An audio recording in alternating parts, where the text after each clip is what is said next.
नमस्कार दोस्तों, स्वागत है आप सभी का कूल बड़ी ऑफिशियल पर, जहां आपको मिलती हैं सबसे खौफनाक और दिल दहला देने वाली कहानियां। आज की कहानी आपको डर और रोमांच के ऐसे सफर पर ले जाएगी जिसे आप कभी नहीं भूल पाएंगे। वीडियो शुरू करने से पहले हम आपसे जानना चाहते हैं, आप इस वीडियो को कहां से देख रहे हैं? कमेंट में जरूर बताएं। और अगर आपको ऐसी ही डरावनी कहानियां पसंद हैं तो हमारे चैनल को सब्सक्राइब करना न भूलें ताकि आप हमारी अगली खौफनाक कहानी को मिस न करें। आइए अब बिना किसी देरी के शुरू करते हैं आज की खतरनाक कहानी। मानव भेड़िया की कहानी जिसने कई लोगों को अपना शिकार बनाया। रात का समय था और गांव चुपचाप सो रहा था। यह एक छोटा सा गांव था जो पहाड़ों के बीच बसा था। चारों तरफ घने जंगल थे और दिन के बाद गांव में शांति रहती थी।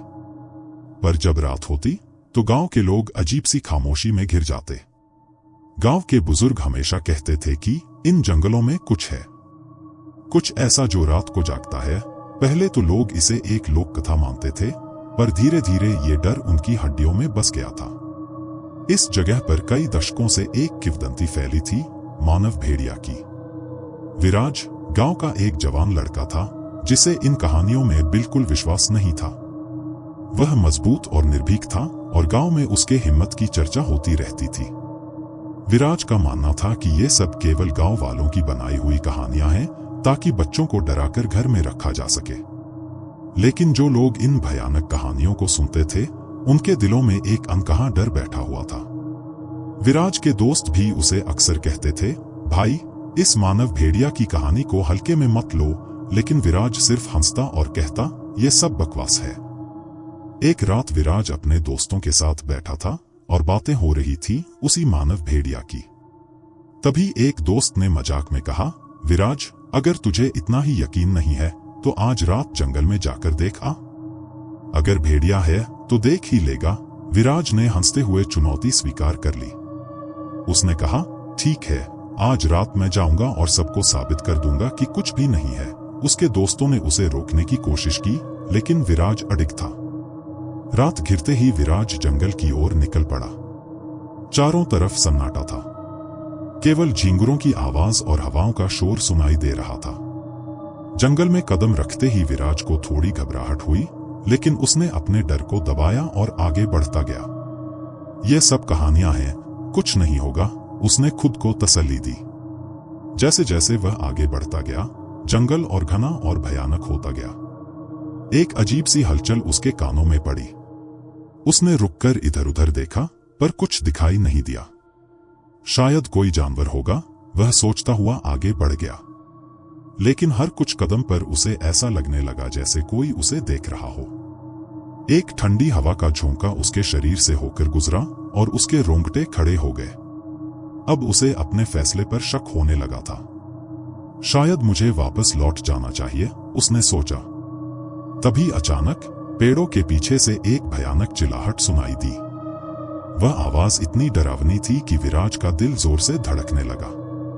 उसने हिम्मत जुटाकर आवाज की दिशा में देखा, लेकिन कुछ नहीं दिखाई दिया।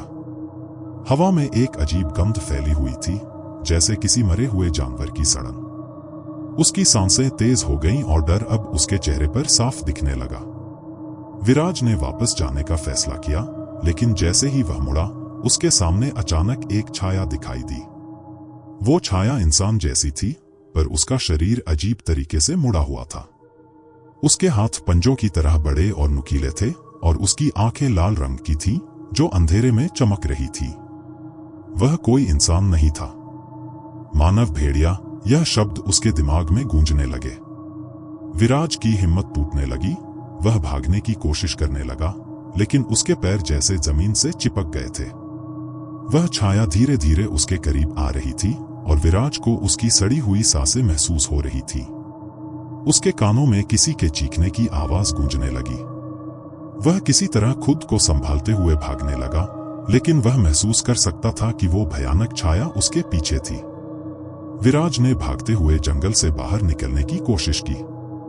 वह जितना तेजी से भाग सकता था, भागा, लेकिन हर कदम पर उसे ऐसा लग रहा था कि वो छाया और करीब आ रही है। उसकी धड़कनें इतनी तेज हो गई कि वह बमुश्किल सांस ले पा रहा था। अचानक उसके सामने एक पत्थर आ गया और वह गिर पड़ा। उसकी टॉर्च जमीन पर गिरकर बंद हो गई और अंधेरे ने उसे पूरी तरह घेर लिया। जब विराज ने अपनी आंखें खोलीं, तो वह एक अजीब जगह पर था। चारों ओर धुंध छाई हुई थी। उसे समझ नहीं आ रहा था कि वह कहाँ है। तभी उसने अपने शरीर पर कुछ महसूस किया। उसके कपड़े खून से सने हुए थे। उसके शरीर पर बड़े बड़े पंजों के निशान थे और उसे भयानक दर्द हो रहा था। उसका सिर चकरा रहा था और उसकी आंखों के सामने सब धुंधला हो गया। अगली सुबह गांव में हलचल मच गई। गांव के लोग जंगल के पास इकट्ठा हो गए थे, जहां विराज का खून से सना हुआ शरीर मिला था। उसकी हालत इतनी खराब थी कि उसे पहचानना मुश्किल हो रहा था। गांव में खबर फैल गई कि मानव भेड़िया ने विराज को अपना शिकार बना लिया। लोगों में डर की लहर दौड़ गई। हर कोई अपने घरों में बंद हो गया और गांव की गलियां पूरी तरह से सूनी हो गईं। गांव का बड़ा पुजारी बाबा रामशरण ने कहा कि यह मानव भेड़िया कई सालों से गांव के लोगों को अपना शिकार बना रहा है। वह न केवल इंसानों के रूप में आता है, बल्कि एक डरावनी भेड़िया के रूप में भी। बाबा ने कहा, इस प्राणी का अस्तित्व पुराने समय से है, जब एक क्रूर व्यक्ति को श्राप दिया गया था। वो व्यक्ति अब आधा इंसान और आधा भेड़िया बनकर जी रहा है। विराज की मौत ने गांव में आतंक फैला दिया। लोग अब रात को बाहर निकलने से डरने लगे थे। हर किसी के मन में यही सवाल था, कौन अगला शिकार बनेगा। गांव के लोग बाबा रामशरण के पास समाधान की उम्मीद लेकर गए। बाबा ने उन्हें बताया कि मानव भेड़िया को रोकने का एक ही तरीका है, उस श्राप को समाप्त करना जिसने उसे जन्म दिया। इस बीच जंगल के पास रहने वाले एक बूढ़े व्यक्ति हरिदास ने कहा कि उसने उस रात कुछ देखा था। उसने बताया कि कैसे उसने विराज को भागते हुए देखा, लेकिन उसके पीछे एक भयानक प्राणी भी था जो इंसान नहीं था। हरिदास की आंखों में डर साफ झलक रहा था। वो प्राणी इंसान के रूप में आया था, लेकिन उसकी आंखें और पंजे भेड़िए के जैसे थे। उसने कांपते हुए कहा। अब गांव में सब लोग एक ही बात सोच रहे थे, कैसे इस श्राप से छुटकारा पाया जाए। बाबा रामशरण ने सुझाव दिया कि एक पुरानी विधि है जिससे श्राप को खत्म किया जा सकता है। यह विधि कठिन और खतरनाक थी, लेकिन यह ही आखिरी उम्मीद थी। बाबा ने कुछ गांव वालों को साथ लिया और श्राप को खत्म करने की तैयारियां शुरू की। विधि की रात गांव वाले बहुत डर और चिंता में थे। सभी को बाबा की हिम्मत पर भरोसा था, लेकिन साथ ही उस मानव भेड़िया का डर भी उनके दिलों में बस गया था। बाबा ने गांव के बाहरी इलाके में एक स्थान चुना जहां यह विधि पूरी होनी थी। वह स्थान गांव के उस पुराने मंदिर के पास था, जहां माना जाता था कि उस श्रापित व्यक्ति को दफन किया गया था। विधि के शुरू होते ही जंगल में हलचल मच गई। आसमान में काले बादल छा गए और ठंडी हवाएं चलने लगी। बाबा मंत्र पढ़ते जा रहे थे और गांव वाले उनके चारों ओर खड़े थे। तभी अचानक पेड़ों के बीच से वही भयानक चिल्लाहट सुनाई दी, जिसे सुनकर सभी कांप गए। उस चिल्लाहट के साथ ही एक भयानक आकृति प्रकट हुई, मानव भेड़िया। वह आकृति धीरे धीरे बाबा की ओर बढ़ने लगी। गांव वालों ने अपनी सांसें थाम ली। बाबा ने अपनी आंखें बंद करके मंत्र का उच्चारण तेज कर दिया। भेड़िया और पास आता जा रहा था, लेकिन जैसे ही वह बाबा के करीब पहुंचा, एक तेज चमकदार रोशनी आसमान से गिरी और भेड़िया चीखते हुए पीछे हट गया। उसकी चीख इतनी भयानक थी कि सबके कान सुन्न हो गए। वह रोशनी उस श्राप को खत्म करने वाली थी। मानव भेड़िया धीरे धीरे धुएं में बदलने लगा और उसकी चीखों के साथ ही उसकी आकृति भी गायब हो गई। बाबा की विधि सफल रही और उस श्राप का अंत हो गया। गांव वाले राहत की सांस लेने लगे, लेकिन हर किसी के दिल में वह डर हमेशा के लिए बस चुका था। गांव में अब शांति थी, लेकिन विराज की मौत ने सभी को झकझोर कर रख दिया था। लोग अब रात को जंगल की ओर जाने से कतराने लगे थे। हालांकि मानव भेड़िया का अंत हो गया था, लेकिन उसकी भयानक कहानियां अब भी लोगों के दिलों में जिंदा थी। मानव भेड़िया का अंत हो चुका था, पर उसकी कहानियां और उसकी दहशत गांव के हर व्यक्ति के मन में गहराई से बस चुकी थी। विराज की दर्दनाक मौत ने पूरे गांव को झकझोर कर रख दिया था। अब हर कोई जान चुका था कि इन लोक कथाओं और प्राचीन किंवदंतियों में कुछ सच्चाई थी। विराज की मौत के बाद उसके परिवार पर गहरे दुख का साया छा गया था। उसकी मां ने कभी नहीं सोचा था कि वह अपने बेटे को इस तरह खो देगी। उसकी मां रात रात भर जागकर उस रात के बारे में सोचती थी। गांव वाले अब भी डरते हुए उसकी मदद करते, लेकिन हर किसी के दिल में एक डर बना रहता, क्या मानव भेड़िया सच में चला गया था या वह फिर से वापस आएगा। गांव के बुजुर्गों का मानना था कि भेड़िए के श्राप का अंत हो चुका है, लेकिन कुछ ऐसे लोग थे जिन्हें अब भी यकीन नहीं हो रहा था। कुछ लोग कहते थे कि उन्होंने रात के समय जंगल के किनारे कुछ हलचल देखी है, जैसे कोई छाया पेड़ों के बीच से गुजर रही हो। उस छाया की हरकतें बिल्कुल मानव भेड़िया जैसी थी। गांव में अजीब डर का माहौल फिर से बनने लगा था। बाबा रामशरण ने गांव वालों को आश्वस्त किया कि भेड़िए का श्राप अब पूरी तरह से खत्म हो चुका है। उन्होंने कहा कि जो लोग भूत प्रेत और मानव भेड़िया की कहानियां देख रहे हैं, वह केवल उनके डर का परिणाम है। डर वह होता है जो हमारे अंदर घर कर जाता है, और जब तक हम इसे मन से बाहर नहीं निकालते, तब तक यह हमारी आंखों के सामने आता रहेगा, बाबा ने गांव वालों से कहा। विराज के दोस्तों में से एक, मोहन, जो उस रात उसकी बातों का मजाक उड़ाता था, सबसे ज्यादा दुखी था। उसने कभी नहीं सोचा था कि उसकी मजाक मस्ती इतनी भयानक हो सकती है। अब मोहन हर रात वही सपना देखता था, विराज उसके पास आकर उसे चेतावनी दे रहा है। मोहन ने अपने दिल की बात बाबा से कही, लेकिन बाबा ने उसे शांत किया और कहा, जो हुआ वह पिछले जन्म का एक दोष था। अब इसे खत्म करना तेरे बस में नहीं। कुछ महीनों के बाद गांव में शांति लौट आई, लेकिन उस रात की कहानियां अब भी जिंदा थी। नए बच्चे अब भी रात के समय मानव भेड़िया की कहानियां सुनकर डरते थे। कभी कभी वे अपने माता पिता से पूछते थे कि विराज भैया को किसने मारा, लेकिन उनके माता पिता उन्हें सुलाने की कोशिश करते हुए कहते थे, वह बस एक पुरानी कहानी है बेटा, अब सब ठीक है। एक रात मोहन अचानक गायब हो गया। उसकी तलाश में गांव के लोग निकल पड़े, लेकिन उसका कोई सुराग नहीं मिला। गांव के बुजुर्गों के बीच फिर से खुसुर पुसुर होने लगी कि क्या मानव भेड़िया सच में खत्म हुआ था। बाबा रामशरण ने भी इस बार कुछ नहीं कहा। उन्होंने सिर्फ आसमान की ओर देखा और अपनी आंखें बंद कर ली, जैसे वह भी किसी अनदेखी शक्ति से डर रहे हों। उस रात के बाद गांव में फिर से डर का माहौल लौट आया। मोहन की रहस्यमयी गुमशुदगी ने सभी को स्तब्ध कर दिया। अब कोई भी रात को जंगल के पास नहीं जाता था। लोग अपने घरों के दरवाजे मजबूती से बंद कर लेते थे और खिड़कियां भी पूरी तरह से ढक देते थे। भले ही गांव वालों को बताया गया था कि श्राप खत्म हो गया है, पर डर उनकी नसों में अब भी दौड़ रहा था। मानव भेड़िया की कहानी फिर से गांव में जोर शोर से फैलने लगी। लोग अपनी बातचीत में कहते थे कि मानव भेड़िया अभी भी यहीं है, वह किसी और का शिकार करेगा। यह सुनकर छोटे बच्चे और भी डरे हुए रहते थे और गांव की गलियों में दिन के समय भी सन्नाटा छा जाता था। गांव की औरतें अब बच्चों को रात में बाहर न जाने की सख्त हिदायत देती। हर कोई अब अंधेरे से डरने लगा था। बाबा रामशरण भी, जो पहले इस श्राप को समाप्त करने वाले थे, अब हर रात मंदिर में जाकर अकेले प्रार्थना करते थे। उनके चेहरे पर भी एक अजीब सी चिंता दिखती थी, जो पहले कभी नहीं थी। लेकिन एक दिन गांव के ही एक बुजुर्ग ने खुलासा किया कि उस श्राप का अंत केवल अस्थायी था। जब तक श्रापित व्यक्ति के पूरे शरीर को ठीक से नहीं जलाया जाता, तब तक उसकी आत्मा कभी मुक्त नहीं होती। यह सुनकर गांव वालों के दिलों में फिर से डर फैल गया, क्योंकि मानव भेड़िए का अंतिम संस्कार ठीक से नहीं किया गया था। इस खुलासे के बाद बाबा रामशरण ने घोषणा की, हमें फिर से उस श्रापित की हड्डियों को ढूंढकर उनका विधिपूर्वक दाह संस्कार करना होगा, वरना यह भेड़िया फिर से लौटेगा। गांव वाले इस प्रस्ताव से डर गए, लेकिन उन्होंने बाबा की बात मानने का फैसला किया। उन्होंने रात को जंगल में जाकर हड्डियां ढूंढने की तैयारी की।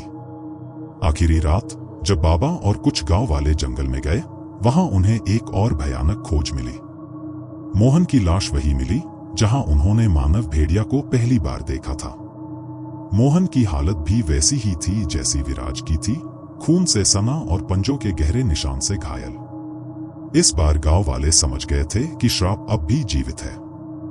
हड्डियों का दाह संस्कार करना ही एकमात्र रास्ता था।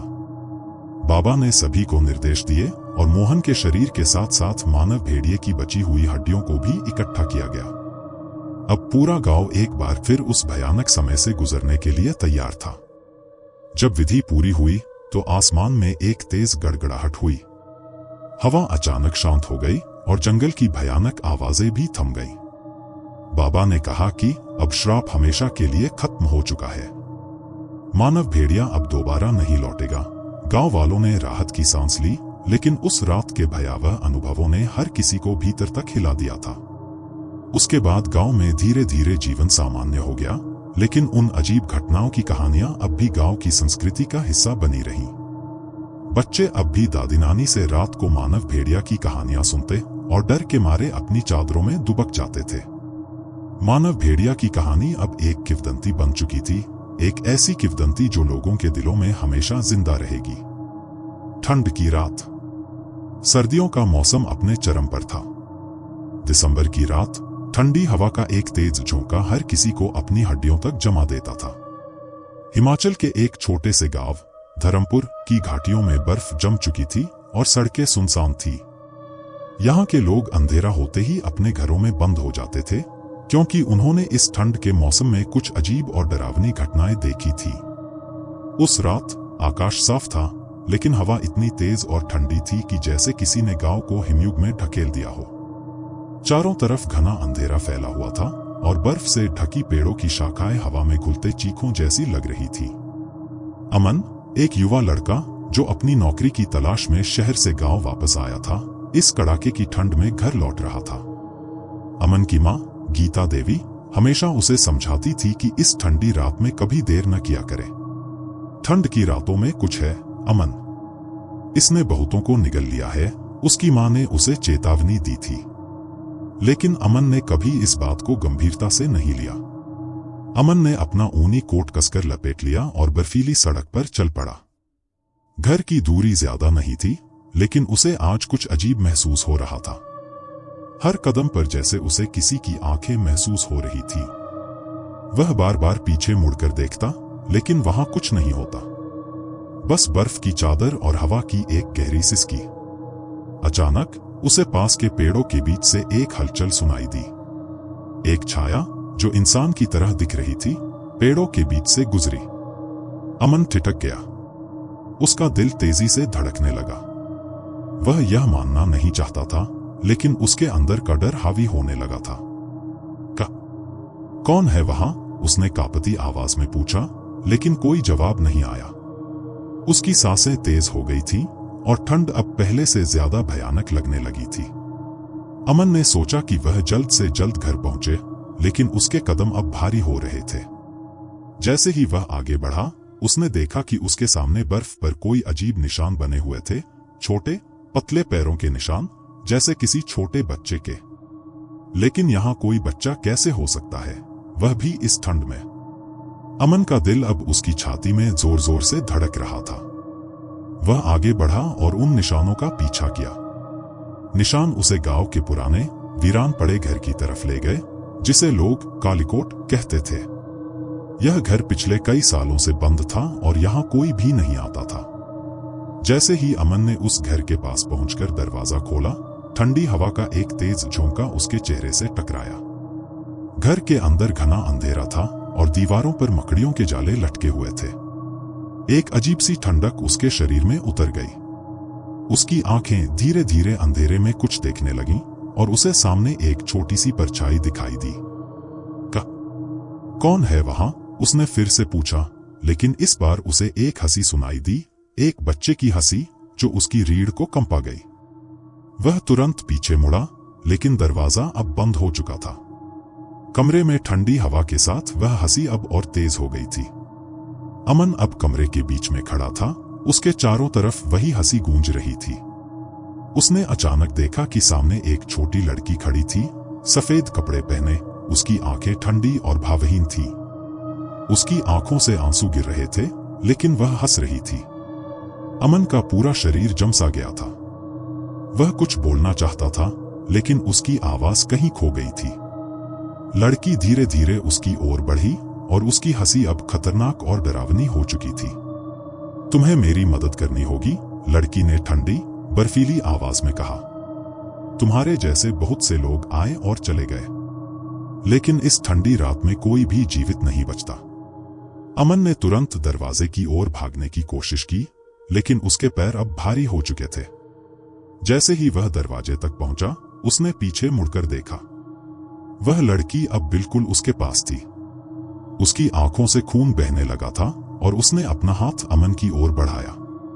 अमन ने पूरी ताकत से दरवाजा खींचा और वह बाहर बर्फ में गिर पड़ा। उसने जल्दी से दरवाजा बंद किया और भागने लगा। ठंड अब पहले से कहीं ज्यादा तेज हो चुकी थी। उसकी सांसें टूटने लगी थीं, लेकिन वह भागता रहा। वह अपने घर पहुंचकर दरवाजा बंद करके अंदर गिर पड़ा। उसकी मां ने उसे इस हालत में देखा और घबराकर उसके पास आई। क्या हुआ? क्या देखा तुमने? उसकी मां ने घबराई आवाज में पूछा। अमन कांपता हुआ बोला, वो घर में एक बच्ची। वो जिंदा नहीं थी, मां। गीता देवी की आंखों में अचानक डर उतर आया। उसने अमन को सीने से लगा लिया और बोली, मैंने तुझे पहले ही कहा था बेटा, ठंड की रातें कभी खाली नहीं होती। अमन को अपनी मां की बात सुनकर और ज्यादा डर लगने लगा। उसकी सांसें अब भी तेज चल रही थीं और उसके शरीर में कंपकंपी हो रही थी। मां की गोद में सिर रखते हुए उसे महसूस हुआ कि वह बच्ची कोई साधारण आत्मा नहीं थी। उसकी आंखों के सामने बार बार वही खून से भरी आंखें और वह खौफनाक हंसी घूम रही थी। गीता देवी ने धीरे धीरे अमन का सिर सहलाते हुए कहा, इस गांव में ऐसा पहली बार नहीं हुआ है। वो बच्ची, वह कोई साधारण आत्मा नहीं है। बहुत साल पहले गांव के बाहर उसी घर में एक हादसा हुआ था। एक परिवार यहां नई शुरुआत के लिए आया था। उस परिवार में एक छोटी बच्ची थी, नीरा। वह बेहद प्यारी और मासूम थी। लेकिन एक रात जब ठंड का मौसम चरम पर था, नीरा घर से बाहर खेलते खेलते खो गई। पूरी रात बर्फबारी हुई और नीरा को ढूंढते ढूंढते उसके माता पिता मर गए। गीता देवी की आंखों में आंसू भर आए थे। उन्होंने आगे बताया, कहते हैं कि नीरा की आत्मा अभी भी ठंड की रातों में उस घर में फंसी हुई है और जो कोई भी उस रात के बाद उस घर के पास गया, वह कभी वापस नहीं लौटा। तुम अकेले हो जो आज वहां से लौटे हो। अमन को अब एहसास होने लगा कि उसने कोई बड़ी भूल की है। उसकी मां की कहानी सुनकर उसे यह समझ में आ गया था कि नीरा की आत्मा को शांति नहीं मिली है।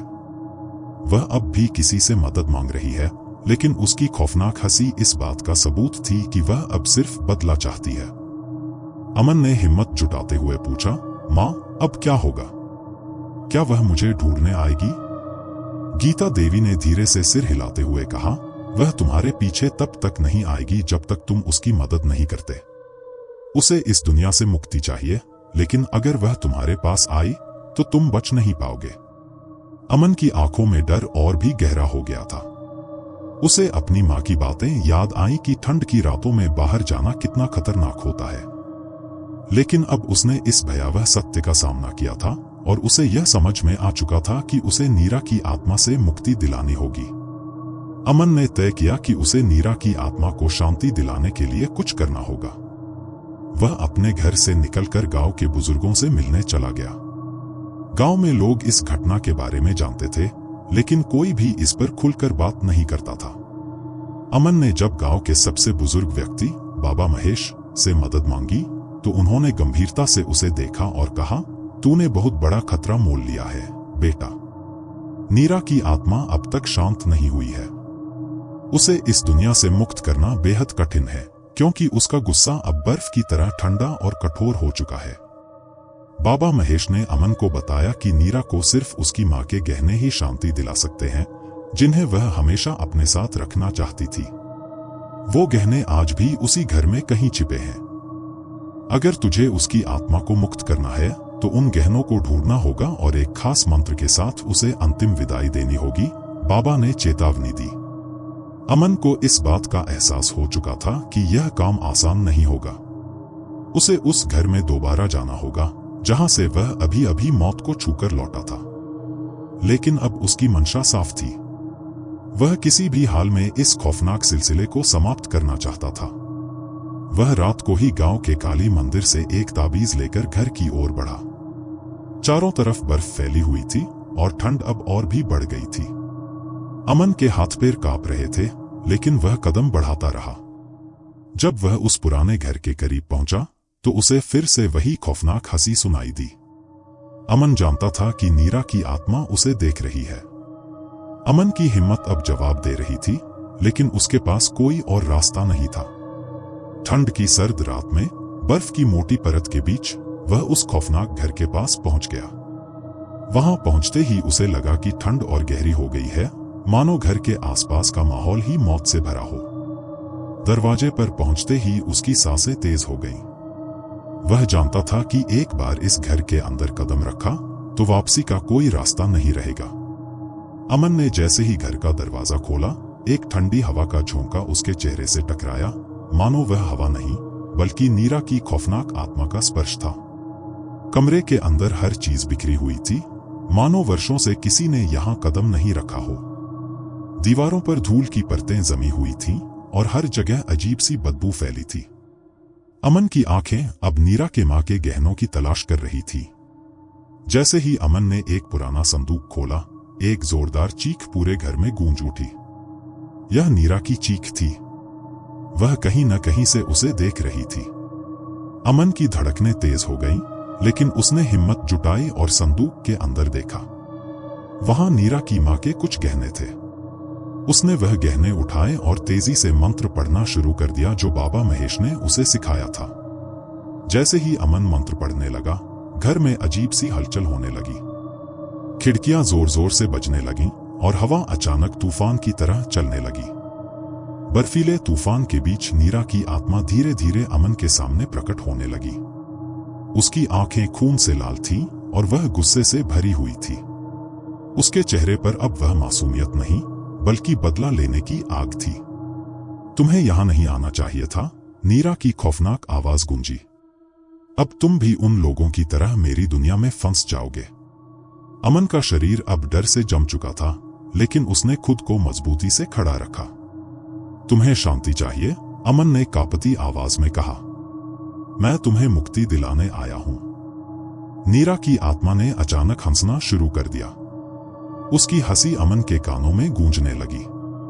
तुम्हें लगता है कि तुम मुझे मुक्त कर पाओगे? मैंने अपने माता पिता को मरते देखा, मैं अब किसी से भी नहीं डरती। अमन ने हिम्मत करके मंत्र को फिर से पढ़ना शुरू किया। इस बार नीरा की आत्मा जोर से चीखने लगी, मानो उसके शरीर को कोई अंदर से खींच रहा हो। हवा की रफ्तार और तेज हो गई और घर की हर चीज कांपने लगी। अमन ने मंत्र का उच्चारण और तेज कर दिया और तभी नीरा की आत्मा ने आखिरी बार चीख मारी और बर्फ के साथ गायब हो गई। कमरे में अचानक सब कुछ शांत हो गया। सिर्फ ठंडी हवा का हल्का सा झोंका बचा था। अमन ने नीरा की मां के गहनों को एक जगह इकट्ठा किया और उसी मंत्र के साथ उन्हें जमीन में दबा दिया। यह काम बेहद थकावट भरा था, लेकिन उसने नीरा की आत्मा को अंततः मुक्ति दिला दी थी। जब अमन ने घर से बाहर कदम रखा तो वह अब खुद को थोड़ा हल्का महसूस कर रहा था। ठंड अब भी थी, लेकिन वह डर नहीं रहा था। गांव की ओर लौटते समय उसे एक अजीब सा सुकून महसूस हो रहा था। उसकी आंखों के सामने नीरा की मासूम मुस्कान घूम गई, जो अब उस गुस्से और नफरत से मुक्त हो चुकी थी। अमन ने अपने गांव पहुंचकर यह घटना अपनी मां को बताई। गीता देवी ने उसे गले लगाते हुए कहा, तूने नीरा को मुक्त कर दिया, अब ठंड की ये रातें फिर से हमें डराने नहीं आएंगी। लेकिन अमन के दिल में अब भी एक सवाल था, क्या नीरा की आत्मा सच में हमेशा के लिए मुक्त हो गई या वह फिर किसी और ठंडी रात में वापस लौटेगी?